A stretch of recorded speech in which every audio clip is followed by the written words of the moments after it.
Hyderabad Rayadurgam police station పరిధిలో YouTuber Komali ఆత్మహత్య కలకలం రేపింది. 3 ఏళ్లుగా మరో యూట్యూబర్తో కోమలి ప్రేమలో ఉంది.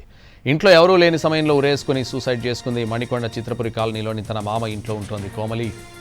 మల్లారెడ్డి యూనివర్సిటీలో బీఎస్సీ చదువుతూ పార్ట్ టైంగా యూట్యూబ్ వీడియోలు చేస్తున్నట్లు గుర్తించారు పోలీసులు. సాఫ్ట్వేర్ ఉద్యోగం చేస్తూ యూట్యూబర్గా ఉన్న అఖిల్ రెడ్డితో కోమలి ప్రేమలో ఉన్నట్లు చెబుతున్నారు. ఇద్దరి మధ్య విభేదాలతో ఏడాది క్రితం బ్రేకప్ అయిందని తెలిపారు. కొన్ని నెలల క్రితం కూడా కోమలి ఆత్మహత్యకు ప్రయత్నించినట్లు చెబుతున్నారు పోలీసులు. ఇప్పుడు నో కాస్ట్ కాఫ్ సిరప్ తో 60 రూపాయల విలువ గల ఇన్హేలర్ పూర్తిగా ఉచితం. దెబ్బకి దగ్గు జలుబు మాయం. హైదరాబాద్ రాయదుర్గం పోలీస్ స్టేషన్ పరిధిలో యూట్యూబర్ కోమలి ఆత్మహత్య కలకలం రేపింది. 3 ఏళ్లుగా మరో యూట్యూబర్తో కోమలి ప్రేమలో ఉంది. ఇంట్లో ఎవరూ లేని సమయంలో ఉరేసుకుని సూసైడ్ చేసుకుంది.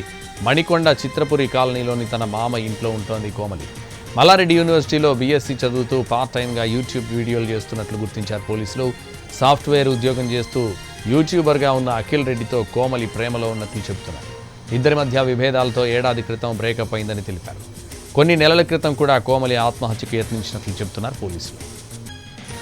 హైదరాబాద్ రాయదుర్గం పోలీస్ స్టేషన్ పరిధిలో యూట్యూబర్ కోమలి ఆత్మహత్య కలకలం రేపింది. 3 ఏళ్లుగా మరో యూట్యూబర్తో కోమలి ప్రేమలో ఉంది. ఇంట్లో ఎవరూ లేని సమయంలో ఉరేసుకుని సూసైడ్ చేసుకుంది. ఇదే విషయానికి సంబంధించి మరింత సమాచారం మా ప్రతినిధి రవి అందిస్తారు.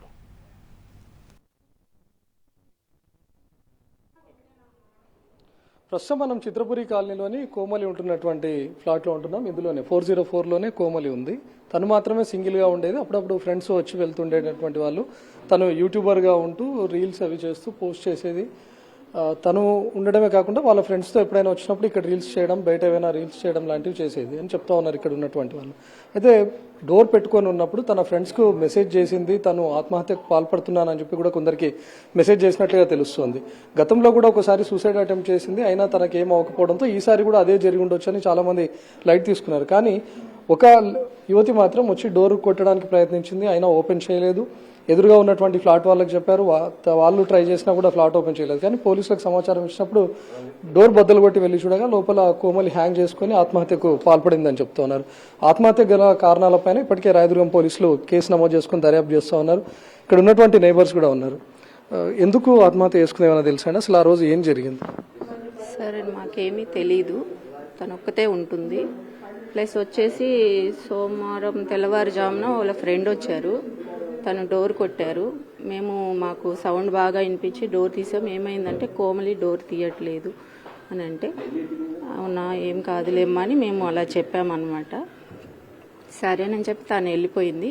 తెల్లవారు వచ్చేసి మేము ఓనర్కి ఇన్ఫామ్ చేశాము. తను కేసు పెట్టండి అన్నారు. మేము ఎలా పెడతాం కేసు అలా అని చెప్పి మా కాలనీ ఇన్ఛార్జికి కాల్ చేశాము. తను సెక్యూరిటీని పంపించారు. తను వచ్చి ఓపెన్ చేశారు. అప్పటికే కోమలి ఇది చేసుకుంది. మీకు కోమలి తెలుసా అండి? ఎలా ఉండేది? మంచిగానే ఉండేదండి. మాతో చాలా బాగుండేది. తను ఏం చేసేది? యూట్యూబ్ ఛానల్ చేసేది. చదువుకుంటా యూట్యూబ్ ఛానల్ చేసేది. సూసైడ్ ఎందుకు చేసుకునేవన్నా మీకు అంత ఐడియా లేదండి మాకు. మాతో మంచిగానే ఉండేది. పిల్లలతో బాగా ఆడిపించేది. అట్లనే తెలుసు. అందరితో మంచిగా ఉండేది. చాలా ఎప్పుడైనా ఇలా సూసైడ్ ఒకసారి చేసింది ఇలానే. ఇక్కడ ఉన్నప్పుడే చేసింది. తెలుసు. అప్పుడు హాస్పిటల్కి వెళ్ళి 1 డే ఉండి వచ్చేసింది. ఎవరు రాలేదా? వాళ్ళ బంధువులు వచ్చారా ఈ ఇన్సిడెంట్ జరిగిన తర్వాత? వచ్చారు. ఇప్పుడు చనిపోయినాక వాళ్ళు వచ్చి ఏం చెప్పట్లేదు. వాళ్ళకి కూడా ఏం తెలియదు. సింగిల్ గానే ఉండేది. వాళ్ళు ఎప్పుడు రాలా ఈ ఫ్లాట్కి కూడా.